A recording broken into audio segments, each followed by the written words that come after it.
आज हम आपको इलेक्ट्रिक के बारे में बताने जा रहे हैं। स्टैटिक इलेक्ट्रिसिटी, जैसा नाम स्टैटिक इलेक्ट्रिसिटी है मतलब रुकी वाली इलेक्ट्रिसिटी।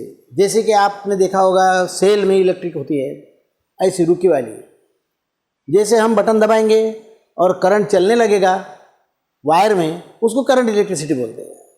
फिलहाल हम स्टैटिक इलेक्ट्रिसिटी की बात करेंगे। तो स्टैटिक इलेक्ट्रिसिटी के बारे में बात करने के लिए आपको उसके इलेक्ट्रिक के बारे में, इलेक्ट्रिक कहाँ पैदा होती है, इलेक्ट्रिक कहाँ पर होती है, इसका पहले आपको अध्ययन करना होगा। जैसे इलेक्ट्रिक आपको सीखने के लिए 2-3 बातें हैं और ये बात समझ लेने के बाद फिर इसके ऊपर डिपेंड करेगा आपका पूरा फिजिक्स, पूरा स्टैटिक इलेक्ट्रिसिटी, करंट इलेक्ट्रिसिटी, सब कुछ फिर इसके ऊपर डिपेंड करेगा। इसके लिए आप ध्यानपूर्वक इस बात को समझें। और क्या होता है इलेक्ट्रिक? इलेक्ट्रिक ये दुनिया में यदि है तो ये इलेक्ट्रिक और कुछ नहीं, इलेक्ट्रॉन के ऊपर का चार्ज है। फिजिकल भाषा में इलेक्ट्रॉन ये चार्जेबल होता है। तो फिर इलेक्ट्रॉन पर चार्ज होता है, इतना बारीक इलेक्ट्रॉन है, तो इलेक्ट्रॉन के बारे में आपको सब कुछ जानकारी रखनी होती है। इलेक्ट्रॉन होता कहाँ पर है और उसके ऊपर चार्ज कितना होता है, इलेक्ट्रॉन का शोध किसने लगाया। जैसे कि आपने देखा इलेक्ट्रॉन वो है, उसका शोध जे थॉमसन ने लगाया था। तो इसका नाम मालूम होना चाहिए आपको, जे थॉमसन, इलेक्ट्रॉन का लॉ। लेकिन जो उसके ऊपर चार्ज है वो कितना होता है, 1.6 इंटू 10⁻⁻19 कूलाम। इसका यूनिट कूलाम में होता है, इसको कूलाम में गिना जाता है। इसके लिए इसका यूनिट आप कूलाम में पकड़ेंगे तो 1.6 इंटू 10⁻⁻19 कूलाम। ये जो आंकड़ा होता है ये आपको याद करना है, बाकी फार्मूला नहीं है ये। इसकी फंडामेंटल जो आइडिया है ये आपको आने को ना, इसके बलबूते के ऊपर आपके फार्मूले में इसका यूज होते जाएगा और आपको आसान जाएगा। और ये जो चार्ज होता है इलेक्ट्रॉन के ऊपर होता है, ये माइनस टाइप का होता है। मतलब इलेक्ट्रिकल जो चार्जेस होते हैं ना, ये 2 टाइप के होते हैं। उनसे एक पॉजिटिव टाइप का होता है, एक नेगेटिव टाइप का होता है। तो ध्यान रखेंगे, इलेक्ट्रॉन पर होने वाला चार्ज जो होता है नेगेटिव टाइप का होता है। इसी प्रकार से प्रोटॉन के ऊपर भी होता है चार्ज, प्रोटॉन के ऊपर भी चार्ज होता है। तो प्रोटॉन के ऊपर होने वाला चार्ज भी उतना ही होता है। कितना कूलाम होता है, 1.6 इंटू 10⁻⁻19 कूलाम। ये भी उतना ही होता है। चार्ज 2 टाइप के होते हैं, एक पॉजिटिव टाइप का, एक नेगेटिव टाइप का।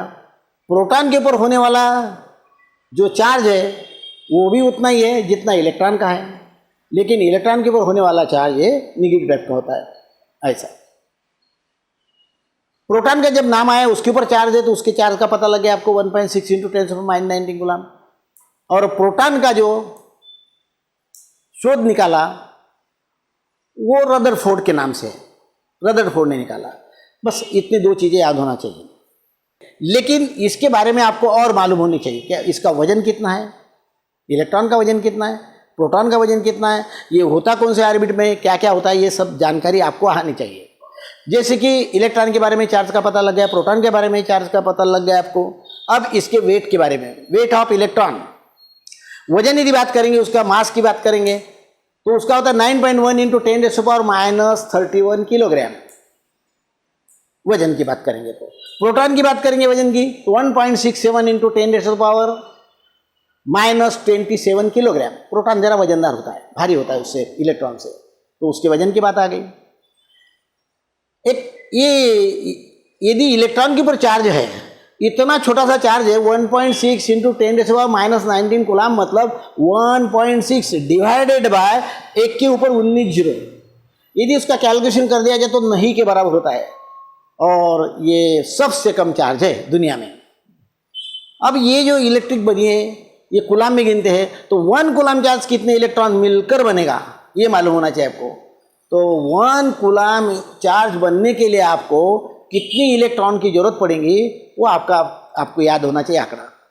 याद करने के लिए आप 25 का स्क्वायर ध्यान में रखिए, 25 का स्क्वायर 625 होता है। आप बीच में पॉइंट लगा दीजिए तो इसका होता है 6.25 इंटू 10⁻18 इलेक्ट्रॉन। ये होता है 6.25 इंटू 10⁻18 इलेक्ट्रॉन। इतने इलेक्ट्रॉन मिलकर 1 कूलाम होता है, 1 कूलाम होता है। और यदि किसी वायर में ये 1 कूलाम का इलेक्ट्रॉन फ्लो हो रहे हो, दौड़ रहे हो, तो हम बोलेंगे 1 एम्पियर का करंट फ्लो हो रहा है।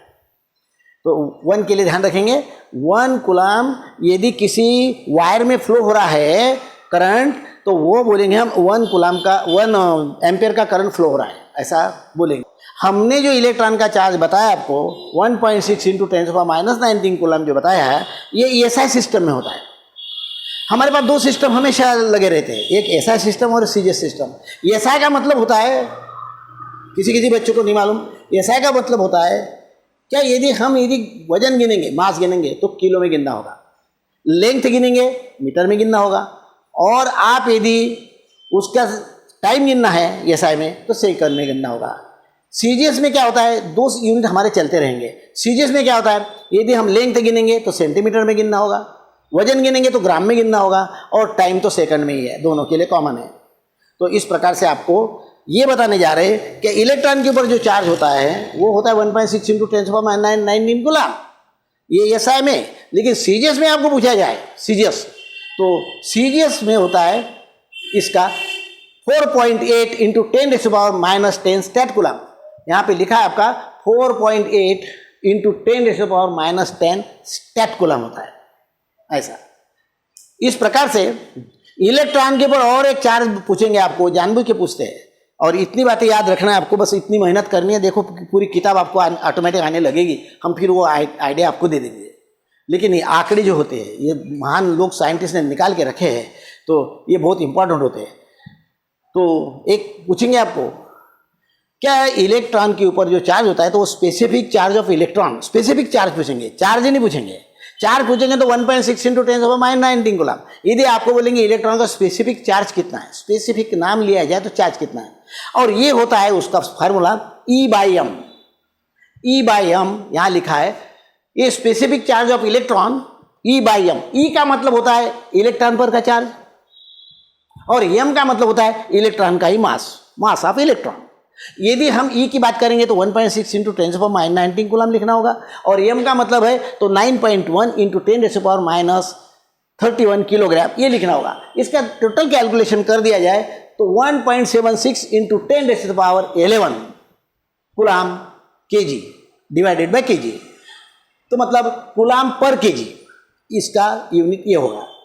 इतनी बातें आपको याद रखना है, और इसके साथ साथ आपको ये भी पता लगाना है कि भाई जब इलेक्ट्रॉन में चार्ज होता है, हम एक इलेक्ट्रॉन हमको लग जाए तो झटका नहीं लगेगा, लेकिन ध्यान रखना यदि आपको 1 कूलम यदि एक साथ मिल जाए, मतलब 6.25 इंटू 10⁻18 इलेक्ट्रॉन यदि एक साथ आपको लग जाए तो 1 एम्पियर का करंट लग जाएगा आपको। इंसान धोखा खा सकता है, मतलब एक्सीडेंट हो सकता है उसका। तो इसके लिए आपको ये भी आंकड़ा याद रखना है कि 1 कूलम के लिए 6.25 इंटू 10⁻18 इलेक्ट्रॉन मतलब इस कॉल्ड इज 1 कूलम। तो आप इस चार्ट को ध्यान में रखेंगे। वैसे हमने लिखा है यहाँ पे न्यूट्रॉन, ये जो इसका जो ये न्यूट्रॉन की जो बात करें, इसमें एक न्यूट्रॉन आ गया, न्यूट्रॉन की बात करेंगे तो चैडविक इसका हमारा साइंटिस्ट का नाम है, उस साइंटिस्ट ने उसका ये निकाला, और इसके ऊपर लेकिन चार्ज नहीं होता।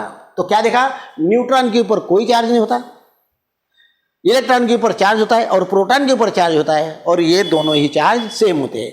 एक के ऊपर पॉजिटिव होता है, इलेक्ट्रॉन के ऊपर निगेटिव होता है, और प्रोटॉन के ऊपर पॉजिटिव होता है। इस प्रकार से यहाँ पे हमने नाम भी दे दिए, लिख दिए है। आप इस चार्ट को ध्यान में रखेंगे। फिर लिखा है specific charge of electron E/m, और लिखा है 1.76 इंटू 10⁻11 कूलम पर kg। अब यहाँ पे सेकंड में लिखा है पॉजिटिव, मुझे पॉजिट्रॉन का भी उतना ही होता है जितना इलेक्ट्रॉन का होता है। तो इस प्रकार से लिखा है 1 coulomb charge is equal to 6.25 into 10⁻18 electron. इतने इलेक्ट्रॉन मिलकर 1 होता है। की वैल्यू है 8 इसकी वैल्यू पूछी जाती है ऑब्जेक्टिव में, तो 8.854 इंटू 10⁻12 आप देखेंगे कूलम स्क्वायर पर न्यूटन मीटर स्क्वायर इसका यूनिट, और इसका MLT आप बना लेंगे, ये MLT हो जाएगा। और 1/4πε0 का मतलब इसका ही उल्टा कर देंगे।